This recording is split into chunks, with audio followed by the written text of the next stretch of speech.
sometimes people just kind of think of, well, I got to go from commercial to commercial, not realizing you've got all these other types of things that are considered real property.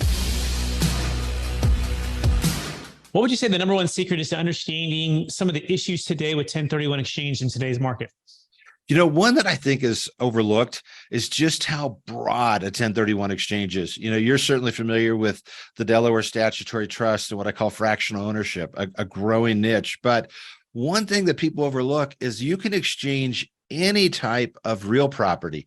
And that's so broad, right? We have people that do exchanges on air rights, what is known as a transferable development right. So if I'm in New York City and I got the right to add 5 stories to my building, that is literally an air right, and I can exchange out of that into an apartment complex. We do exchanges in many states, particularly the drier western states, on water rights, which are considered real property. We do exchanges on easements of all different types. A conservation easement qualifies.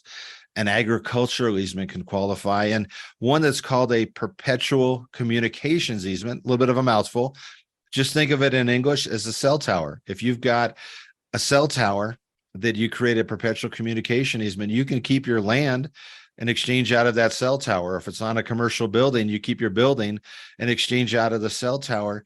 We do exchanges into energy. We do exchanges into certain oil, gas, and mineral rights are out of it. So 1031, when you look at it broadly, really applies to any real property held for investment or used in a business. And so sometimes people just kind of think of, well, I got to go from commercial to commercial, not realizing you've got all these other types of things that are considered real property that qualify, and I know you're an expert on Delaware Statutory Trust, where people either go into that as their entire replacement property, or we see a lot of people that maybe will have a little left over. They do an exchange out of $1 million asset.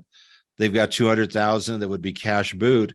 They just take that slice and go into a DST, right? So they get a little bit of diversification and they pay 0 in capital gain taxes. They kick the can down the road on that. Absolutely love it.